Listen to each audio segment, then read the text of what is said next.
Avec une superficie de seulement 44 hectares, le Vatican est devenu le plus petit pays de notre planète. Situé au milieu de la capitale italienne Rome, cet État miniature est le centre de la foi chrétienne pour plus d'1 milliard de catholiques. En même temps, le Vatican abrite le dernier souverain absolu d'Europe, le pape.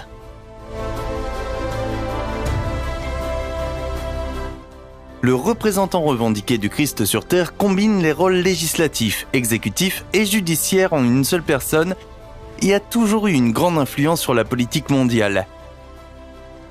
Alors que les représentants du Vatican se présentent au monde extérieur comme des coreligionnaires extrêmement pieux, on soupçonne depuis de nombreux siècles que les dirigeants de l'Église catholique cachent en fait des connaissances secrètes qui pourraient plonger le monde de leurs fidèles dans le chaos.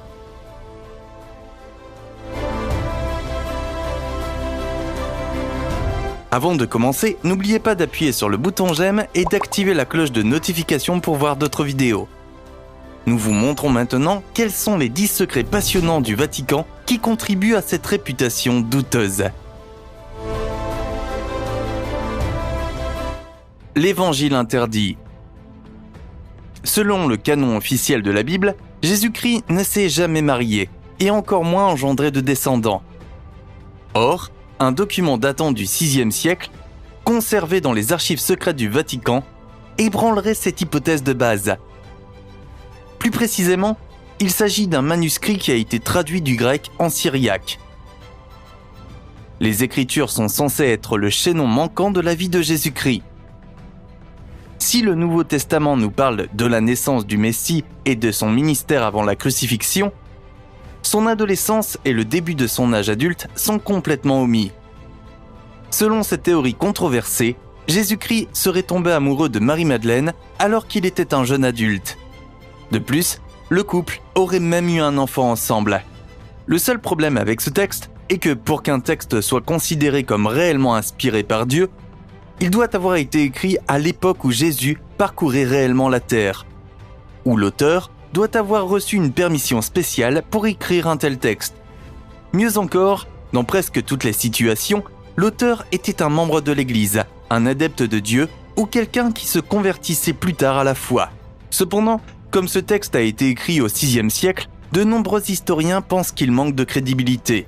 Cependant, comme nous ne savons pas grand-chose de l'adolescence ou de l'âge adulte de Jésus, il y a une petite chance que le document dise la vérité. Cependant, selon le canon biblique officiel, le texte n'est très probablement rien de plus qu'une contrefaçon. Les 3 secrets de Fatima. Le 4 avril 1957, une enveloppe scellée est déposée dans les archives secrètes du Vatican. Il faudra attendre plus de 4 décennies avant que l'enveloppe ne soit réouverte et son contenu révélé. Nous savons aujourd'hui qu'elle contenait les 3 secrets légendaires de Fatima.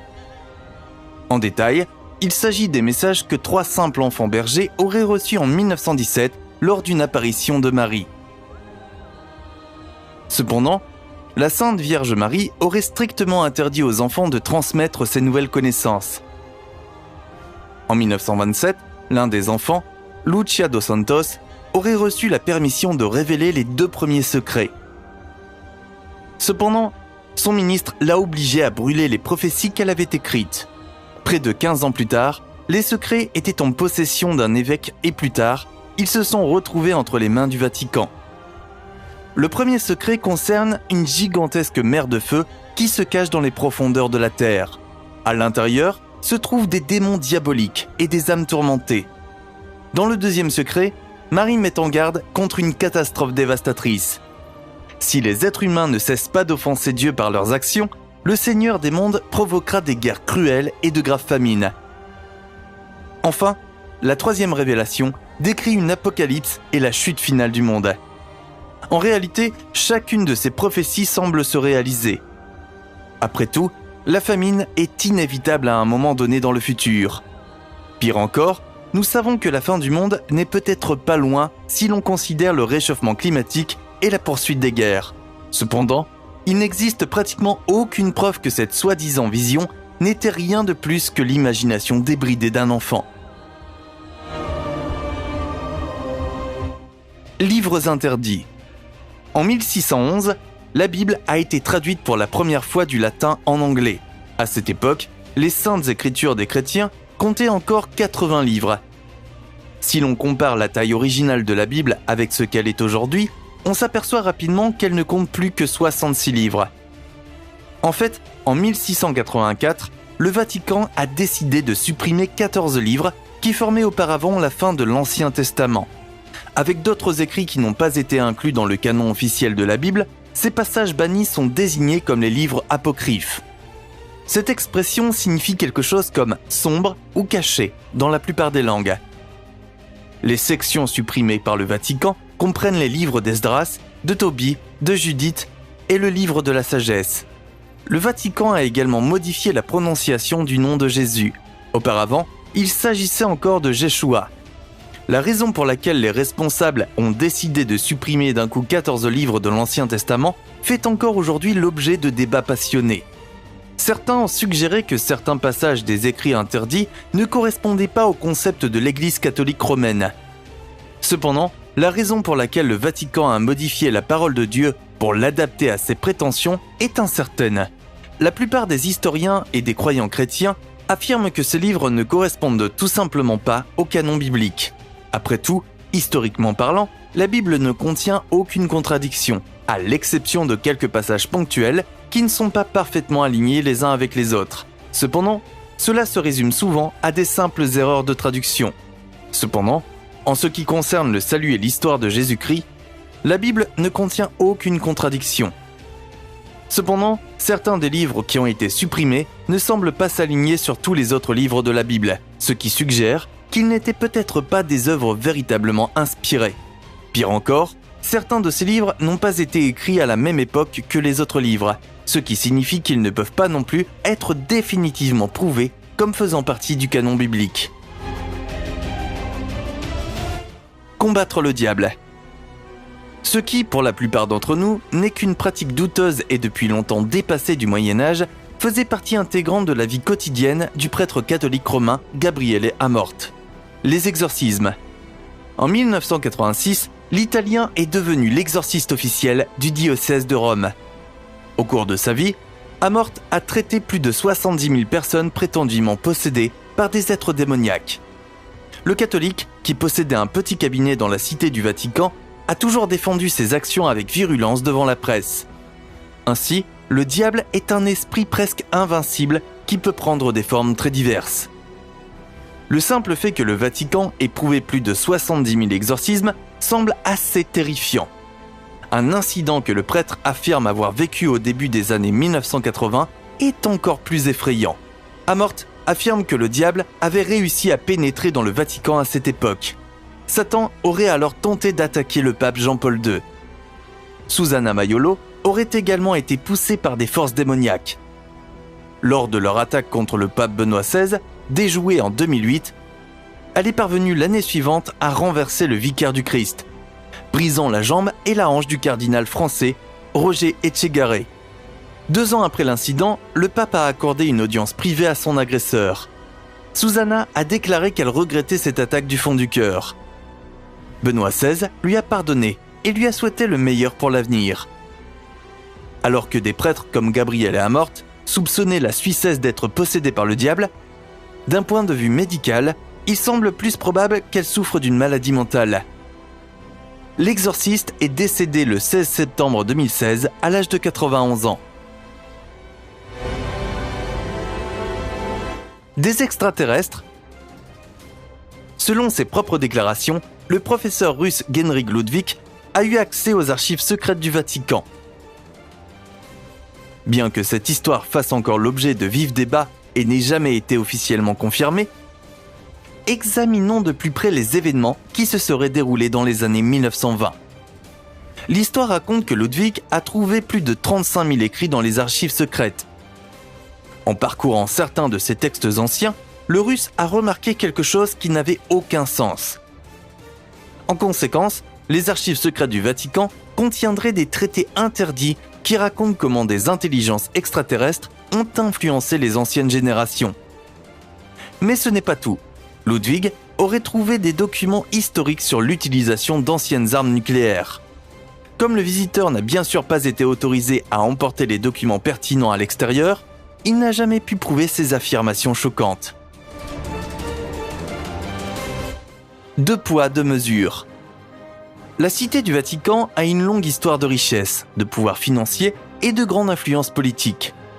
Saviez-vous, par exemple, que le Vatican a investi 1 million d'euros dans la production du film Rocketman ? Le contraste est saisissant avec l'attitude de l'Église catholique à l'égard des partenariats homosexuels. Dans ce contexte, Elton John, dont la carrière est représentée dans la bande dessinée, était également très en colère. À cet égard, le Vatican a toutefois indiqué que le financement était plutôt accidentel. Ainsi, le secrétariat d'État du Vatican possède des parts dans le Centurion Global Fund. Cet argent était initialement prévu pour le film White Lies. Comme celui-ci ne s'est finalement pas concrétisé, les gestionnaires du fonds ont détourné l'argent vers d'autres productions. Le conflit moral fondamental n'a toutefois pas empêché le Vatican de conserver une bonne part du gâteau. Rocketman a remporté environ 200 millions de dollars américains et la secrétairerie d'État du Vatican a réalisé un bénéfice de 13,5%. OVNI au-dessus de la Cité du Vatican. Il y a une quinzaine d'années, une étrange structure a été aperçue dans le ciel de la Cité du Vatican, que certains ont pris pour un vaisseau spatial extraterrestre. Des témoins oculaires ont décrit l'objet comme un vaisseau orange et argenté, planant au-dessus du dôme de la basilique Saint-Pierre. L'objet volant inconnu a été photographié et de nombreuses personnes l'ont vu. Mais peu après, plus personne n'en parlait. Les théoriciens de la conspiration affirment qu'il ne s'agissait en aucun cas d'un cas isolé. Selon eux, les membres du Vatican entretiendraient des échanges animés avec des intelligences extraterrestres. Que pensez-vous de ces théories controversées ? Faites-le nous savoir dans les commentaires ci-dessous. Les archives secrètes du Vatican. Il n'y a probablement aucun autre endroit sur notre globe qui soit accompagné d'autant de rumeurs et de légendes que les archives secrètes du Vatican. Les archives contiennent environ 85 km d'étagères de documents. Les textes qui ont été officiellement inventoriés totalisent à eux seuls 35 000 volumes. Parmi les œuvres les plus connues conservées dans les archives secrètes figurent les lettres de Michel-Ange et du roi anglais Henri VIII, ainsi que l'excommunication contre Martin Luther. Cependant, comme la majorité de la collection est gardée sous clé, les théories les plus aventureuses abondent sur les choses que le Vatican veut nous cacher. Certains pensent même que l'Église catholique y conserve des choses bizarres comme des machines à voyager dans le temps ou des corps extraterrestres. Au passage, en 2019, les archives secrètes du Vatican ont été rebaptisées Archives apostoliques du Vatican. Ce changement de nom permettra-t-il d'éviter les théories du complot à l'avenir ? C'est peu probable.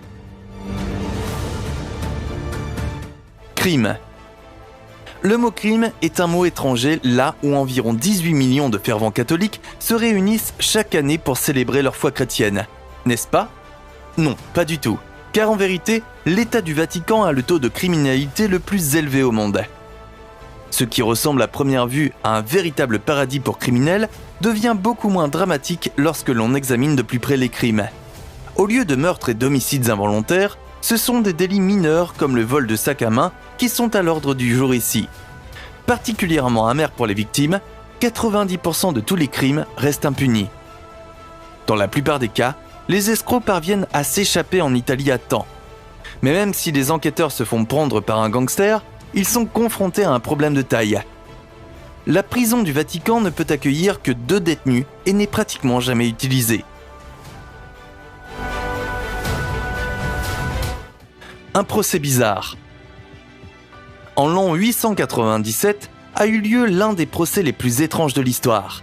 Ce n'était pas un meurtrier ou un voleur qui se trouvait sur le banc des accusés, mais le pape Formosus. Le problème, à ce moment-là, le chef de l'Église catholique était mort depuis quelques mois. Cela empêchait son successeur, Étienne VI, de mettre officiellement en accusation son prédécesseur. À cette fin, le corps du pape fut exhumé, revêtu d'une robe, et placé sur le trône papal. Ce qui s'ensuivit ne peut être surpassé en termes de folie. Au cours du procès, Étienne VI ne cessa de parler au défunt et de lui crier dessus avec une telle violence que l'on aurait dit qu'il était encore vivant. À la fin de ce procès absurde, Formosous est reconnu coupable d'avoir usurpé la papauté. En conséquence, le défunt eut le doigt coupé et son corps jeté dans le fleuve Tibre. Le jugement du procès du cadavre fut révoqué par un pape ultérieur, de sorte que Formosous fut à nouveau enterré dans la nécropole du Vatican. Cela a été suivi d'une autre condamnation, ce qui explique pourquoi le corps a fini de nouveau dans le Tibre. Le corps est ensuite retourné à la nécropole où il a été enterré pour la 3e et dernière fois. Très bien les amis, maintenant c'est votre tour. Que pensez-vous du Vatican ? Nous nous réjouissons déjà de vos commentaires. N'hésitez pas à nous laisser un pouce bleu et à vous abonner pour ne plus jamais manquer une de nos vidéos. Merci de nous avoir suivis, prenez soin de vous et rendez-vous dans la prochaine vidéo.